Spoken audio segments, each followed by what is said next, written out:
80 का दशक खूबसूरत गानों से सजी हुई मल्टी स्टारर फिल्मों का दौर था, जिस समय बॉलीवुड के बड़े से बड़े एक्टर्स भी इन मल्टी स्टारर फिल्मों में हमें नजर आते थे। उस समय एक्टर्स के बीच में ईगो की इतनी बड़ी प्रॉब्लम नहीं थी और बहुत सारी मल्टी स्टारर फिल्में बनती रहती थीं। लेकिन जब 80 का दशक अपने आखिरी दौर में था, तब उस समय ऑडियंस की पसंद में और फिल्मों में काफी बदलाव होने लगा था और धीरे धीरे उस समय मल्टी स्टारर एक्शन फिल्मों की जगह रोमांटिक फिल्में लेने लगी थीं। और इनमें खासकर से आमिर खान की सन 1988 में आई कयामत से कयामत तक और सलमान खान की 1989 में आई मैंने प्यार किया शामिल रहीं। लेकिन 1989 में एक ऐसी फिल्म रिलीज हुई जिसने ये साबित कर दिया कि कभी भी खूबसूरत गानों से सजी हुई मल्टी स्टारर मसाला एक्शन फिल्मों का दौर खत्म हो ही नहीं सकता है। ये फिल्म थी साल 1989 में आई त्रिदेव, जो कि अपने आप में एक कंप्लीट फिल्म थी। बॉलीवुड के 3 बड़े हीरो, 3 बड़ी हीरोइनें, 1 दर्जन से भी ज्यादा विलेन, इसमें बेहतरीन एक्शन सीन, दिल को छू लेने वाले गाने, आइटम नंबर, डायलॉग डिलीवरी और विलेन का अड्डा, क्या कुछ नहीं था त्रिदेव में। उस समय लोगों के बीच में फिल्म के गाने और एक्शन सीन तो पॉपुलर थे ही, लेकिन इसके अलावा इसके स्टार्टिंग में रखा गया नसरुद्दीन शाह की आवाज में प्रोलॉग भी लोगों के बीच में उतना ही पॉपुलर था।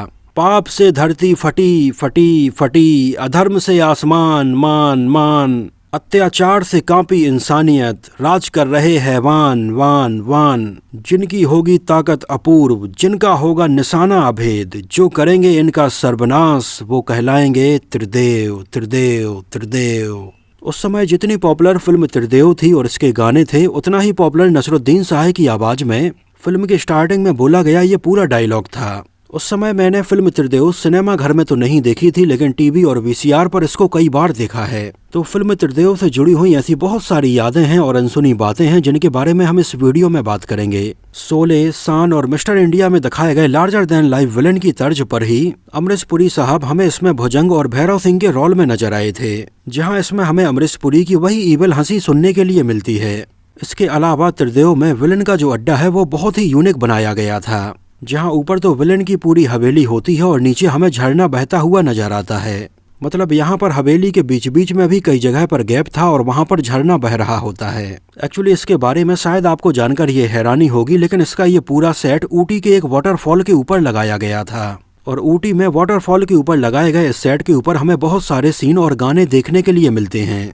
उस समय तो कई बार शूटिंग के टाइम पर ऐसा भी होता था कि वाटरफॉल में पानी का लेवल थोड़ी बढ़ जाता था और जो पानी यहाँ पर नीचे बह रहा है वो फिल्म के सेट पर भरने लगता था। लेकिन फिर भी उस समय डायरेक्टर राजीव राय की ये सोच थी और उन्हीं का ये आइडिया था कि विलेन का अड्डा कुछ ऐसा होना चाहिए जो देखने में वाकई में बहुत ही कूल लगता है। और इसके अलावा फिल्म के बहुत सारे सीन में बैकग्राउंड म्यूजिक के तौर पर हमें बिल्कुल अलग तरह के ही इलेक्ट्रॉनिक साउंड सुनने के लिए मिले थे, जो इसके पहले तक लोगों ने सुने ही नहीं थे। और यही सारी ऐसी छोटी छोटी चीजें थीं जो फिल्म त्रिदेव को उस समय आई बाकी फिल्मों से अलग और बहुत ही स्पेशल बनाती हैं। नहीं तो वैसे तो त्रिदेव की कहानी बहुत ज्यादा कुछ अलग नहीं थी, वैसी कहानी हमने 70s और 80s में कई फिल्मों में देखी है। लेकिन फिल्म त्रिदेव में राजीव राय ने जिस तरह से ये कहानी दिखाई और इस पूरी फिल्म को कंबाइन किया, ये वाकई में काबिले तारीफ था। उस समय बचपन में जब मैंने ये फिल्म देखी थी तो इसका एक सीन मेरे दिमाग में कई महीनों तक घूमता रहा था। फिल्म का ये सीन था जब जेल में जैकी श्रॉफ एक हेलीकॉप्टर से आते हैं और एक कैदी को उठाकर ले जाते हैं। उस समय जब मैंने ये सीन देखा तो मुझे लगा कि ऐसा तो वाकई में हो सकता है। मतलब राजीव राय ने इसको इतने बिलीवेबल तरीके से बनाया था जो देखने में वाकई में मजा आता है। फिल्म त्रिदेव में पहले मिथुन चक्रवर्ती को नसरुद्दीन शाह वाले रोल के लिए अप्रोच किया गया था, लेकिन उस समय वो उसमें काम नहीं कर पाए थे। लेकिन आगे चलकर मिथुन ने सन 1996 में लोहा और गुंडा जैसी फिल्में बनाने वाले डायरेक्टर कांति शाह के साथ में फिल्म रंगबाज बनाई थी, जो अनऑफिशियली फिल्म त्रिदेव का ही रीमेक थी और इसमें एक एक सीन त्रिदेव के जैसा ही रखा गया था। लेकिन मिथुन की फिल्म रंगबाज की खास बात ये थी कि फिल्म त्रिदेव में हमें 3 एक्टर नजर आए थे, लेकिन रंगबाज में मिथुन ने ये तीनों ही किरदार खुद ही निभा लिए थे और वो हमें फिल्म रंगबाज में ट्रिपल रोल में नजर आए थे। यहाँ तक कि अगर आपने गौर किया हो तो फिल्म त्रिदेव का बिल्कुल एक पूरा का पूरा सीन रंगबाज में रखा गया था।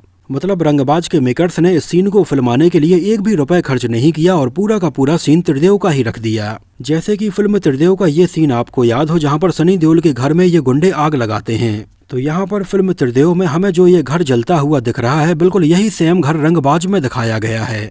यहाँ तक कि फिल्म रंगबाज के एक सीन में अगर आप गौर से देखेंगे तो हमें फिल्म त्रिदेव के धैन धनोवा ही इसमें आग लगाते हुए नजर आ रहे हैं। मतलब कांति शाह ने पूरा का पूरा फिल्म त्रिदेव का ये सीन ही एज इट इज कॉपी कर लिया था। लेकिन उस समय ज्यादातर लोग ये नोटिस नहीं कर पाए थे। अगर आप में से किसी ने इसको पहले नोटिस किया हो तो हमें कमेंट में जरूर बताना। त्रिदेव रिलीज हुई थी 7 जुलाई सन 1989 को त्रिमूर्ति फिल्म्स के बैनर तले। त्रिमूर्ति फिल्म्स के बैनर तले इसको प्रोड्यूस किया था गुलशन राय ने, जो बॉलीवुड के जाने माने प्रोड्यूसर रह चुके हैं। और उन्होंने जॉनी मेरा नाम, जोशीला, दीवार, ड्रीम गर्ल, त्रिशूल, विधाता, युद्ध, त्रिदेव और आगे चलकर अपने बेटे राजीव राय की लगभग सारी ही फिल्में जैसे विश्वात्मा, मोहरा, गुप्त, प्यार, इश्क और मोहब्बत और असंभव जैसी फिल्मों को प्रोड्यूस किया है। फिल्म की कहानी लिखी थी और इसका डायरेक्शन किया था गुलशन राय के बेटे राजीव राय ने और इसके बेहतरीन डायलॉग्स लिखे थे के सिंह और अरशद परवेज ने। राजीव राय गुलशन राय के बेटे हैं और बहुत सारी फिल्में डायरेक्ट कर चुके हैं। वो फिल्मों को डायरेक्ट करने के अलावा अपने पिता का प्रोडक्शन हाउस त्रिमूर्ति फिल्म्स भी संभालते हैं और राजीव राय ने अपने पिता गुलशन राय की प्रोडक्शन कंपनी त्रिमूर्ति फिल्म्स के बैनर तले एक से बढ़कर एक फिल्में बनाई हैं। साल 1989 में आई फिल्म त्रिदेव राजीव राय के द्वारा बनाई गई उनके कैरियर की दूसरी फिल्म रही। इसके पहले राजीव राय सन 1985 में फिल्म युद्ध के जरिए बॉलीवुड में अपना डेब्यू कर चुके थे, लेकिन उस समय फिल्म युद्ध बॉक्स ऑफिस पर कुछ खास कमाई नहीं कर पाई थी। लेकिन त्रिदेव के बाद जो राजीव राय की ब्लॉकबस्टर फिल्में देने का सिलसिला शुरू हुआ वो आगे चलता ही रहा। त्रिदेव के बाद विश्वात्मा, मोहरा, गुप्त, प्यार, इश्क और मोहब्बत और असंभव जैसी फिल्में उन्होंने बनाई, जिन सारी ही फिल्मों को तो लोगों ने पसंद किया और खासकर से इनके गानों को तो लोगों ने और भी ज्यादा पसंद किया। फिल्म त्रिदेव में हमें एक लंबी चौड़ी स्टार कास्ट देखने के लिए मिली थी, जिसमें नसरुद्दीन शाह, सनी देओल, जैकी श्रॉफ, माधुरी दीक्षित, संगीता बिजलानी, सोनम राय, शेखर सुमन, अमरीश पुरी, अनुपम खेर, रजा मुराद, दलीप ताहिल, शरत सक्सेना, तेज सप्रू, धैन धनोवा, राजेश विवेक, अंजना मुमताज, यूनुस परवेज और विजेंद्र घाटके जैसे बहुत सारे एक्टर नजर आए थे। मतलब फिल्म त्रिदेव में उस समय के लगभग सारे ही पॉपुलर विलेन को साइन किया गया था, नहीं तो शायद ही इक्का दुक्का कोई विलेन बचे होंगे जो हमें फिल्म त्रिदेव में नजर नहीं आए होंगे। फिल्म का म्यूजिक कंपोज किया था कल्याण जी और आनंद जी ने और म्यूजिक अरेंजर के तौर पर कल्याण जी के बेटे विजू शाह का नाम था। हालांकि आगे चलकर विजू शाह ने अपने एक इंटरव्यू में बताया कि फिल्म त्रिदेव का जो पूरा म्यूजिक है वो उन्हीं ने कंपोज किया था। बस इसके म्यूजिक एल्बम में थोड़ी बहुत गाइडेंस उस समय कल्याण जी और आनंद जी ने किया था, लेकिन उस समय त्रिमूर्ति फिल्म से कल्याण जी और आनंद जी का ऐसा बॉन्ड था कि इसमें म्यूजिक डायरेक्टर के तौर पर उन्हीं का नाम लिखा जाएगा। और उस समय कल्याण जी के बेटे विजू शाह वैसे भी इस फील्ड में नए थे और उन्हें ज्यादा लोग नहीं जानते थे। इस वजह से फिल्म त्रिदेव में बतौर म्यूजिक कंपोजर के तौर पर कल्याण जी और आनंद जी का नाम ही आया था, लेकिन विजू शाह ने जो इसका म्यूजिक बनाया था वो बिल्कुल ही आइकॉनिक था। उस समय फिल्म त्रिदेव के लगभग सारे ही गाने सुपरहिट थे और बहुत सारे गाने साल के टॉप 10 सॉन्ग्स की लिस्ट में शामिल थे। इसके अलावा फिल्म त्रिदेव के बैकग्राउंड म्यूजिक में भी विजू शाह ने अलग अलग कैरेक्टर के लिए बहुत सारे इलेक्ट्रॉनिक इंस्ट्रूमेंट का यूज किया था। जिस तरह का बैकग्राउंड म्यूजिक और साउंड हमें इसके पहले किसी भी बॉलीवुड फिल्म में सुनने के लिए नहीं मिले थे। फिल्म के गाने थे मैं तेरी मोहब्बत में पागल हो जाऊंगा, तिरछी टोपी वाले, गली गली में फिरता है, गजर ने किया है इशारा और रात भर जाम से। फिल्म के लगभग ये सारे ही गाने पॉपुलर थे और उस समय रेडियो पर बहुत ज्यादा सुनने के लिए मिलते थे। इसके अलावा कई सालों तक ये गाने मेले में, झूलों पर, चाय की दुकानों पर और ऑटो में कई सालों तक सुनने के लिए मिलते रहे। इसके एक बहुत ही पॉपुलर गाने तिरछी टोपी वाले को जानी मानी सिंगर सपना मुखर्जी ने गाया था, जो उनके करियर के कुछ बहुत ही स्टार्टिंग गानों में से एक था और ये गाना उनके करियर के लिए बहुत बड़ा ब्रेक थ्रू साबित हुआ था। गानों के लिरिक्स लिखे थे आनंद बख्शी ने और इनमें आवाजें थीं मोहम्मद अजीज, साधना सरगम, सपना मुखर्जी, अमित कुमार, मनहर उदास और अलका याग्निक की। बात करें इसके बजट और बॉक्स ऑफिस कलेक्शन के बारे में तो फिल्म का बजट रखा गया था लगभग 3.5 करोड़ रुपए और उस समय इंडिया में इसने लगभग 8.5 करोड़ रुपए का कलेक्शन किया था और वर्ल्ड वाइड में लगभग 17 करोड़ रुपए का कलेक्शन किया था। और फिल्म त्रिदेव साल 1989 में आई एक ब्लॉकबस्टर फिल्म रही थी और बॉक्स ऑफिस पर सबसे ज्यादा पैसे कमाने के मामले में ये इस साल तीसरे नंबर पर रही थी। 1989 की अगर टॉप 5 फिल्मों पर एक नजर डालें तो इस साल पहले नंबर पर रही थी मैंने प्यार किया, दूसरे नंबर पर थी राम लखन, तीसरे नंबर पर थी त्रिदेव, चौथे नंबर पर थी चांदनी और 5वें नंबर पर थी चालबाज। त्रिदेव को IMDb पर 6.5 आउट ऑफ 10 रेटिंग मिली हुई है। एक्चुअली राजीव राय बतौर डायरेक्टर अपना डेब्यू करने के पहले यश चोपड़ा के अंडर में असिस्टेंट डायरेक्टर के तौर पर काम कर चुके थे और उस समय राजीव राय, यश चोपड़ा, मनमोहन देसाई और सुभाष घई की फिल्मों से बहुत ज्यादा इन्फ्लुएंस थे। जिस तरह से ये अपनी मल्टी स्टारर मसाला एक्शन फिल्में बनाते थे ये राजीव राय को बहुत ज्यादा पसंद आती थी और कुछ इन्हीं से इंस्पिरेशन लेकर राजीव राय ने अपने करियर की बतौर डायरेक्टर पहली फिल्म साल 1985 में युद्ध के नाम से बनाई, जिसमें उन्होंने अनिल कपूर और जैकी श्रॉफ को साइन किया। हालांकि फिल्म युद्ध काफी अच्छी बनी थी लेकिन ये बॉक्स ऑफिस पर नहीं चल पाई। इसके बाद राजीव राय ने एक और multi starrer action drama film बनाने का डिसाइड किया और ये फिल्म थी त्रिदेव, जिसका टाइटल राजीव राय ने अपने पिता की प्रोडक्शन कंपनी त्रिमूर्ति फिल्म से इंस्पायर्ड होकर ही रखा था। फिल्म की कहानी तैयार की गई, इसका पूरा स्क्रीन प्ले लिखा गया, डायलॉग्स लिखे गए, एक्शन सीन लिखे गए और गाने लिखे गए। और फिल्म त्रिदेव के रिलीज होने के लगभग 2 साल पहले अक्टूबर 1987 में इसका मुहूर्त रखा गया था, जिसका मुहूर्त शॉट उस समय इसमें नजर आने वाले सनी देओल के पिता धर्मेंद्र ने दिया था। और चूंकि ये एक एक्शन फिल्म थी, इस वजह से इसमें इंस्पेक्टर करण सक्सेना वाले रोल के लिए पहली पसंद सनी देओल थे। और सनी देओल ने फिल्म की कहानी सुनी और वो तुरंत इसमें काम करने के लिए तैयार हो गए थे। लेकिन इसके अलावा बाकी के 2 एक्टर के लिए नसरुद्दीन शाह और जैकी श्रॉफ पहली पसंद नहीं थे। उस समय नसरुद्दीन शाह वाले रोल के लिए सबसे पहले मिथुन चक्रवर्ती को अप्रोच किया गया था, लेकिन उस समय Mithun Chakraborty back to back बहुत सारी फिल्में साइन कर रहे थे, इस वजह से इसके लिए डेट्स नहीं दे पा रहे थे। और मिथुन चक्रवर्ती के बाद नसरुद्दीन शाह वाले रोल के लिए एक समय चंकी पांडे को भी अप्रोच किया गया था, लेकिन उस समय चंकी पांडे भी बैक टू बैक बहुत सारी फिल्में साइन कर रहे थे। इस वजह से चंकी पांडे ने उस समय फिल्म त्रिदेव में काम करने से मना कर दिया था। और बाद में फाइनली इस वाले रोल के लिए नसरुद्दीन शाह को साइन किया गया था। और गौर करने वाली बात यह है कि नसरुद्दीन शाह की इमेज उस समय एक एक्शन हीरो के तौर पर तो बिल्कुल भी नहीं थी। और उस समय तक नसरुद्दीन शाह ने अपने कैरियर में ज्यादातर आर्ट फिल्मों में ही काम किया था, जिनमें निशांत, आक्रोश, स्पर्श और ऐसी कई फिल्में शामिल रहीं। उस समय नसरुद्दीन शाह के कैरियर में त्रिदेव के पहले कर्मा और हीरो हीरा लाल जैसी कमर्शियल फिल्में बस शामिल थीं। और जब राजीव राय ने उस समय नसरुद्दीन शाह को फिल्म त्रिदेव के लिए अप्रोच किया तो नसरुद्दीन शाह को लगा कि शायद छोटा मोटा रोल होगा, लेकिन जब राजीव राय ने उन्हें उनके किरदार के बारे में बताया तो नसरुद्दीन शाह को लगा कि ये तो पूरा बड़ा रोल है। और उस समय नसरुद्दीन शाह ने फिल्म त्रिदेव में काम करने के लिए हाँ बोल दिया था। हालांकि आगे चलकर नसरुद्दीन शाह ने बताया कि उस समय उनका मन तो केवल और केवल आर्ट फिल्में करने का ही था। इस वजह से नसरुद्दीन शाह ने बताया कि उस समय उन्होंने पैसे के लिए बहुत सारी कमर्शियल फिल्मों में काम किया था। हालांकि राजीव राय के साथ में नसरुद्दीन शाह की बॉन्डिंग फिल्म त्रिदेव के बाद काफी अच्छी रही। और आगे चलकर नसरुद्दीन शाह हमें राजीव राय की त्रिदेव के अलावा विश्वात्मा, मोहरा और असंभव में भी नजर आए थे। नसरुद्दीन शाह के अलावा इसमें जैकी श्रॉफ वाले रोल के लिए पहली पसंद संजय दत्त थे, लेकिन उस समय संजय दत्त ने फिल्म की जब कहानी सुनी और अपने किरदार के बारे में सुना तो उन्हें लगा कि ये किरदार काफी छोटा है। इस वजह से उन्होंने इसमें काम करने से मना कर दिया था और बाद में इसके लिए जैकी श्रॉफ को अप्रोच किया गया और वो इसमें काम करने के लिए तैयार हो गए थे। और आगे चलकर फिल्म त्रिदेव जब सिनेमा घरों में रिलीज हुई और कई महीनों तक लगातार सिनेमा घरों में चलती रही, और उस समय फिल्म त्रिदेव को लोगों का बहुत अच्छा रिस्पॉन्स मिला था। और ये देखते हुए उस समय चंकी पांडे ने कहा था कि उनसे बहुत बड़ी गलती हो गई थी कि उन्होंने फिल्म त्रिदेव में काम नहीं किया।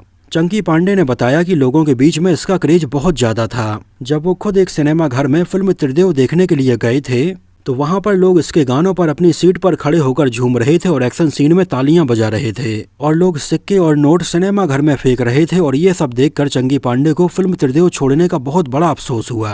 यहाँ तक कि इसके बाद चंकी पांडे ने तुरंत राजीव राय को घर जाकर फोन किया और कहा कि वो उनकी अगली फिल्म में उन्हें जरूर साइन करें। और राजीव राय ने जब आगे चलकर फिल्म विश्वात्मा बनाई तो उसमें चंकी पांडे को साइन किया था। हालांकि पहले राजीव राय अपनी फिल्म त्रिदेव की ही पूरी स्टार कास्ट फिल्म विश्वात्मा में लेने वाले थे और सनी देओल और नसरुद्दीन शाह तो इसके लिए तैयार थे, लेकिन जैकी श्रॉफ इसमें काम नहीं कर सकते थे क्योंकि उसी समय जैकी श्रॉफ के बेटे टाइगर श्रॉफ का जन्म हुआ था और विश्वात्मा की ज्यादातर शूटिंग केन्या में की जानी थी। और टाइगर श्रॉफ के छोटे होने की वजह से जैकी श्रॉफ उस समय देश के बाहर फिल्म शूट नहीं करना चाहते थे। इस वजह से फिल्म विश्वात्मा में सनी देओल और नसरुद्दीन शाह के साथ में चंकी पांडे को साइन किया गया था। नहीं तो फिल्म त्रिदेव में काम करने वाले ज्यादातर कलाकार हमें विश्वात्मा में भी नजर आए थे। त्रिदेव में लीड एक्ट्रेस के तौर पर माधुरी दीक्षित, संगीता बिजलानी और सोनम नजर आई थीं, जो तीनों ही एक्ट्रेस उस समय काफी नई थीं। हालांकि फिल्म त्रिदेव के पहले ये कुछ फिल्मों में काम तो कर चुकी थीं, लेकिन जिस समय इन तीनों ने सन 1987 में फिल्म त्रिदेव को साइन किया था उसके पहले तक इनकी कोई भी बड़ी हिट फिल्म नहीं थी। माधुरी दीक्षित इसमें हमें सनी देओल के अपोजिट नजर आई थीं, सोनम नसरुद्दीन शाह के और संगीता बिजलानी जैकी श्रॉफ के अपोजिट थीं। हालांकि जैकी श्रॉफ के अपोजिट पहले संगीता बिजलानी वाले रोल के लिए नीलम को भी अप्रोच किया गया था, लेकिन उस समय नीलम डेट्स की प्रॉब्लम के चलते इसमें काम नहीं कर पाई थी और संगीता बिजलानी को साइन किया गया। फिल्म त्रिदेव में नजर आई माधुरी दीक्षित, सोनम राय और संगीता बिजलानी में से माधुरी दीक्षित के अलावा संगीता बिजलानी और सोनम का कैरियर ज्यादा लंबा नहीं चल पाया। सोनम ने डायरेक्टर राजीव राय से शादी कर ली थी और संगीता बिजलानी ने आगे चलकर क्रिकेटर मोहम्मद अजरुद्दीन से शादी की थी। संगीता बिजलानी को डायरेक्टर राजीव राय ने एक रैंप वॉक के दौरान देखा था, जहां उन्हें संगीता बिजलानी का लुक और कॉन्फिडेंस काफी पसंद आया और उन्होंने उनकी मां से बोला कि उन्हें फिल्मों में काम करना चाहिए। हालांकि उस समय तक संगीता बिजलानी को केवल मॉडलिंग करना आती थी, एक्टिंग नहीं आती थी, लेकिन फिल्म त्रिदेव में साइन हो जाने के बाद संगीता बिजलानी ने अपनी एक्टिंग के ऊपर भी काम किया था और फिल्म त्रिदेव बॉलीवुड की एकमात्र ऐसी फिल्म रही जिसमें सनी देओल और माधुरी दीक्षित को एक दूसरे के अपोजिट साइन किया गया था। हालांकि 1989 में ही सनी देओल और माधुरी दीक्षित हमें फिल्म वर्दी में भी नजर आए थे, लेकिन इसमें माधुरी दीक्षित का कैमियो रोल बस था। और आगे चलकर ये दोनों हमें सन 2001 में आई फिल्म ये रास्ते हैं प्यार के में नजर आए थे, लेकिन इसमें सनी देओल का बस कैमियो रोल था। हालांकि फिल्म त्रिदेव में सनी देओल और माधुरी दीक्षित की जोड़ी को लोगों ने काफी पसंद किया था, लेकिन आगे चलकर हुआ कुछ ऐसा कि सनी देओल ज्यादातर एक्शन फिल्में करते रहे और माधुरी दीक्षित रोमांटिक फिल्मों में नजर आती नहीं। इस वजह से दोबारा इन दोनों की जोड़ी हमें किसी और फिल्म में एक साथ नजर ही नहीं आ पाई। लेकिन आज भी सनी देओल और माधुरी दीक्षित की जोड़ी फिल्म त्रिदेव के गाने में तेरी मोहब्बत में पागल हो जाऊंगा में बेहतरीन नजर आती है।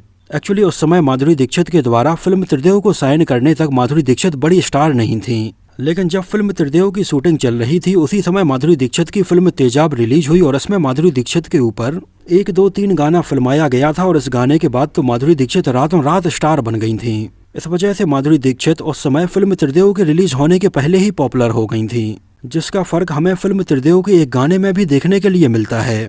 एक्चुअली इसके क्लाइमैक्स में एक बेहतरीन गाना था गजर ने किया है इशारा, जिस गाने को विलन के अड्डे पर फिल्माया जाना था और इस गाने में तीनों ही एक्ट्रेस को नजर आना था। तो उस समय पहले यह डिसाइड था कि इस गाने के सेंटर में हमें सोनम नजर आएंगी और उनके अगल बगल में संगीता बिजलानी और माधुरी दीक्षित नजर आएंगी। लेकिन रातों रात माधुरी दीक्षित के पॉपुलर हो जाने की वजह से राजीव राय ने माधुरी दीक्षित को इस गाने के सेंटर में रखा था, जिससे कि ऑडियंस उन्हें और अच्छे से नोटिस करे। और माधुरी दीक्षित के अगल बगल में सोनम और संगीता बिजलानी डांस करती हुई नजर आती हैं। इसमें हमें सोनम राय भी बहुत ही खूबसूरत नजर आई हैं। एक्चुअली जिस समय सोनम ने फिल्म त्रिदेव को साइन किया था उस समय उनकी उम्र लगभग 15 साल थी और 15 साल की उम्र में भी सोनम त्रिदेव के पहले और भी कई फिल्मों में काम कर चुकी थीं, जहां इसके पहले वो हमें यश चोपड़ा की फिल्म विजय में ऋषि कपूर के अपोजिट नजर आई थीं, जिसमें सोनम राय के ऊपर बिकनी पहने हुए बहुत सारे सीन फिल्माए गए थे और सोनम राय की इमेज उस समय बॉलीवुड की एक बहुत ही हॉट एक्ट्रेस के तौर पर बन चुकी थी। सोनम राय ने फिल्म त्रिदेव के बाद भी आगे चलकर मिट्टी और सोना जैसी कई फिल्मों में बहुत सारे हॉट सीन दिए थे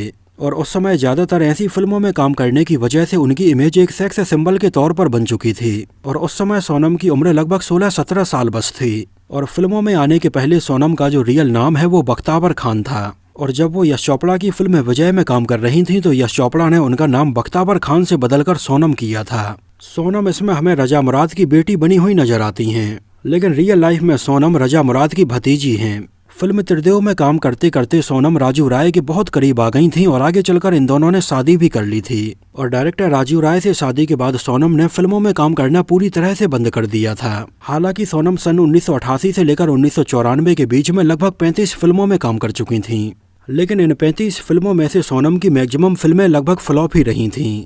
और आज भी सोनम को ज्यादातर उनके हस्बैंड के द्वारा बनाई गई फिल्में त्रिदेव और विश्वात्मा के लिए बस याद किया जाता है। 90s ऐसा समय था जब बॉलीवुड में अंडरवर्ल्ड का भी बहुत ज्यादा दबदबा था और सोनम उस समय काफी खूबसूरत थीं और उनके पास में काफी पैसे भी थे, जिस वजह से सोनम के पीछे कुछ अंडरवर्ल्ड वाले भी पड़ गए और उन्होंने आगे चलकर सोनम के हस्बैंड राजीव राय के ऊपर अटैक भी किया था। और इसको देखते हुए सोनम राय और राजीव राय ने इंडिया छोड़ दिया था और वो यूरोप में शिफ्ट हो गए थे और कई सालों तक राजीव राय और सोनम के बारे में लोगों को पता ही नहीं चला कि ये लोग कहाँ रह रहे हैं। हालांकि आगे चलकर राजीव राय ने इंडिया वापस आकर प्यार, इश्क और मोहब्बत और असंभव जैसी कुछ फिल्में बनाई थीं, लेकिन उनकी ये फिल्में नहीं चल पाई थीं और राजीव राय दोबारा से यूरोप चले गए थे और कई सालों तक ये दोनों एक दूसरे के साथ रहे, लेकिन आगे चलकर 2016 में इनका डिवोर्स हो गया था। सोनम और राजीव राय का एक बेटा भी है जो थोड़ी मेंटली चैलेंज्ड है और आगे चलकर सोनम ने एक डॉक्टर से शादी कर ली थी। हालांकि सोनम अब इंडिया वापस आ गई हैं और दोबारा से फिल्मों में अपनी वापसी की तैयारी में लगी हैं। फिल्म त्रिदेव का बैकग्राउंड म्यूजिक और गाने बहुत ही पॉपुलर हुए थे। हालांकि उस समय विजू शाह ने इसके बैकग्राउंड म्यूजिक के लिए और इसके गानों के लिए इंस्पिरेशन कई अलग अलग इंग्लिश गानों से लिए थे। जैसे इसका एक गाना था तिरछी टोपी वाले, जिसमें हमें नसरुद्दीन शाह ओए ओए करते हुए भी नजर आते हैं। एक्चुअली इस गाने का पूरा म्यूजिक कॉपी किया गया था ग्लोरिया स्टीफन के the rhythm is gonna get you गाने से, जहां इस इंग्लिश गाने के स्टार्टिंग में हमें फिल्म त्रिदेव के जैसा ही ओए ओए भी सुनने के लिए मिलता है। इस गाने की लिंक मैं यहाँ नीचे डिस्क्रिप्शन बॉक्स में दे दूंगा, तो आप इसके म्यूजिक को चेक करके देख सकते हैं। एक्चुअली उस समय फिल्म त्रिदेव के बाद ओए ओए लोगों के बीच में बहुत ज्यादा पॉपुलर हो गया था। यहाँ तक कि उस समय कॉलेज में और बस स्टॉप पर कुछ छिछोरे लड़के लड़कियों को छेड़ने के लिए ओए ओए का यूज करते थे और बेचारी लड़कियां उनके द्वारा ओए ओए सुनकर काफी नर्वस हो जाती थीं। उस समय ओए ओए बोलकर सड़कों पर लड़कियों को छेड़ने वाले बहुत सारे इंसिडेंट सामने आए थे, जिसकी वजह से राजस्थान में और ऐसी कई और जगहों पर इस गाने को अनऑफिशियली बैन भी किया गया था। हालांकि वैसे ऑफिशियली तो इस गाने के ऊपर कोई भी बैन नहीं था, लेकिन वहां पर लोकल पुलिस वाले इस गाने को ज्यादा बजने नहीं देते थे। उस समय शादी और पार्टी में अगर ये गाना बजाना होता था तो इसको बहुत ही कम समय के लिए और बहुत ही स्लो आवाज में बजाया जाता था, क्योंकि बाकी सब तो ठीक है, लेकिन इस गाने का जो ओए ओए है उससे लड़कियों को काफी प्रॉब्लम होने लगी थी। इसके अलावा इस गाने में यूज किए गए तिरछी टोपी को लेकर भी कुछ पुलिस वालों ने अपनी आपत्ति प्रकट की थी, जिस बारे में उनका ये कहना था कि इस गाने में तिरछी टोपी बोलकर पुलिस वालों का मजाक बनाया जा रहा है। इतना ही नहीं, उस समय फिल्म त्रिदेव बनने के बाद भी लगभग 3 महीने के लिए सेंसर बोर्ड में अटकी रही थी। एक्चुअली इसमें जो तीनों हीरो हैं, सनी देओल, नसरुद्दीन शाह और जैकी श्रॉफ, ये पूरी फिल्म में कानून को अपने हाथ में लेकर कानून को तोड़ते हुए नजर आते हैं। और उस समय सेंसर बोर्ड को लगा कि इस तरह से कानून को अपने हाथ में लेना और उसको तोड़ना फिल्म त्रिदेव के जरिए शायद लोगों के बीच में गलत मैसेज पहुंचेगा। लेकिन राजीव राय उस समय अपनी बात पर अड़े रहे और लगभग 3 महीने के बाद सेंसर बोर्ड ने इसको पास किया था। इसमें तिरछी टोपी वाले गाने गाने के लिए सपना मुखर्जी को बेस्ट फीमेल प्लेबैक सिंगर का फिल्म फेयर अवार्ड दिया गया था। इसके अलावा फिल्म त्रिदेव के स्टार्टिंग में नसरुद्दीन शाह का ये डायलॉग भी काफी हाईलाइटेड था। और अगर आपको याद हो तो आगे चलकर भी नसरुद्दीन शाह ने राजीव राय की फिल्म विश्वात्मा के स्टार्टिंग में भी कुछ ऐसा ही डायलॉग बोला था। इसके बाद आगे चलकर नसरुद्दीन शाह की आवाज में ही अक्षय कुमार की फिल्म दावा के स्टार्टिंग में भी कुछ ऐसा ही डायलॉग रखा गया था। 1989 का साल जैकी श्रॉफ के लिए काफी अच्छा साबित हुआ था। इस साल जैकी श्रॉफ की फिल्म त्रिदेव के अलावा परिंदा भी बहुत पॉपुलर हुई थी और परिंदा के लिए तो उन्हें बेस्ट एक्टर का फिल्म फेयर अवार्ड भी मिला था। फिल्म त्रिदेव में जैकी श्रॉफ हमें माधुरी दीक्षित के भाई बने हुए नजर आए थे और ये एकमात्र ऐसी फिल्म है जब जैकी श्रॉफ ने और माधुरी दीक्षित ने भाई बहन का किरदार निभाया था। विलेन के तौर पर हमें फिल्म त्रिदेव में अमरीश पुरी साहब नजर आए थे, जिनकी भारी भरकम आवाज में बोले गए डायलॉग ही फिल्म त्रिदेव को एक स्टेप ऊपर ले जाते हैं। आगे चलकर अमरीश पुरी साहब हमें राजीव राय की फिल्म विश्वात्मा में भी विलेन बने हुए नजर आए थे। जहां त्रिदेव में अमरीश पुरी के किरदार का नाम भुजंग था तो वहीं विश्वात्मा में उनके किरदार का नाम अजगर जुर्राट था। फिल्म त्रिदेव के गाने ओए ओए को आगे चलकर सन 2011 में आई फिल्म डबल धमाल में रीमेक करके यूज किया गया था और सेम इसी गाने को एक बार फिर से रीमेक करके सन 2016 में आई फिल्म अजहर में भी यूज किया गया था। इसके अलावा सन 2022 में कुछ ऐसी खबरें भी सुनने के लिए मिली जिनमें ये कहा गया कि त्रिदेव का सीक्वल बनाया जाएगा। एक्चुअली त्रिदेव के डायरेक्टर राजीव राय लगभग 19 साल बाद इंडिया वापस आ चुके हैं और ऐसा कहा जा रहा था कि राजीव राय फिल्म त्रिदेव का सीक्वल सलमान खान के साथ में बनाने वाले हैं। लेकिन राजीव राय ने अपने एक इंटरव्यू में इस बारे में क्लियर किया है कि वो सलमान खान के साथ में एक फिल्म की प्लानिंग तो जरूर कर रहे हैं, लेकिन ये त्रिदेव का सीक्वल या रीमेक नहीं होगा, ये एक अलग ही फिल्म होगी। लेकिन अभी इस बारे में ऐसी कोई भी ऑफिशियल अनाउंसमेंट सामने नहीं आई है कि ये फिल्म कब बनेगी। लेकिन ज्यादातर लोग चाहते हैं कि फिल्म त्रिदेव का सीक्वल राजीव राय को जरूर बनाना चाहिए और इसमें राजीव राय को आज के टाइम के 3 बड़े दिग्गज एक्टर्स को साइन करना चाहिए। आपका इस बारे में क्या कहना है, हमें अपनी राय कमेंट सेक्शन में जरूर बताना। फिल्म त्रिदेव में हमें बॉलीवुड के लगभग सारे ही विलेन नजर आए थे, लेकिन शक्ति कपूर इसमें नजर नहीं आए थे। एक्चुअली उस समय कम फीस की वजह से और डेट्स की प्रॉब्लम के चलते शक्ति कपूर ने इसमें काम नहीं किया था। लेकिन जब फिल्म त्रिदेव ब्लॉकबस्टर हो गई थी और चंकी पांडे के यहाँ पर उनकी एक बर्थडे की पार्टी रखी गई थी तो वहाँ पर शक्ति कपूर और राजीव राय एक दूसरे से मिले, जहाँ पर शक्ति कपूर ने काफी ड्रिंक की हुई थी और वहाँ पर वो राजीव राय को फिल्म त्रिदेव में उन्हें साइन न करने की वजह से काफी भला बुरा बोलने लगे थे। हालांकि राजीव राय इसको काफी लाइटली ले रहे थे और वो उन्हें जवाब भी नहीं दे रहे थे। लेकिन इसके बाद जब शक्ति कपूर ने और ज्यादा ड्रिंक कर ली और वो कंट्रोल से बाहर हो गए तो वहाँ पर वो राजीव राय के साथ में सोनम को भी भला बुरा बोलने लगे। यहाँ तक कि उन्होंने सोनम राय को ये भी बोल दिया कि ये फिल्म पाने के लिए वो राजीव राय के साथ में सोई हैं। और ये बात राजीव राय के बहुत ही खास दोस्त शब्बीर बॉक्सवाला को अच्छी नहीं लगी और उन्होंने शक्ति कपूर को जमकर एक थप्पड़ मार दिया। हालांकि बाद में वहां पर सिक्योरिटी आई और इन दोनों के झगड़े को शांत करवाया गया और शक्ति कपूर की इस हरकत की वजह से उन्हें तुरंत इस पार्टी से बाहर किया गया। लेकिन बाहर शक्ति कपूर अपने ड्राइवर के साथ में छुपकर बैठे रहे और जब शब्बीर बॉक्सवाला इस पार्टी से बाहर निकले तो शक्ति कपूर और उनके ड्राइवर ने उनके ऊपर अटैक करके उन्हें मारा और शक्ति कपूर की इस हरकत को उस टाइम पर काफी लोगों ने क्रिटिसाइज किया था। तो ये तो बात हुई फिल्म त्रिदेव से जुड़े हुए बहुत सारे अननोन फैक्ट्स के बारे में। आप लोगों को ये फिल्म कैसी लगी थी और अगर आप में से किसी ने इसको सिनेमा घर में देखा हो तो हमें सिनेमा घर का नाम और शहर का नाम भी जरूर बताना। तो दोस्तों इस वीडियो में इतना ही। अगर ये वीडियो आपको पसंद आया हो, मेरी मेहनत आपको पसंद आई हो तो इसको प्लीज लाइक करके मुझे इस बात का जवाब जरूर दीजिए। तो मिलते हैं किसी नए वीडियो में कुछ और ऐसी ही इंटरेस्टिंग और रोचक बातों के साथ।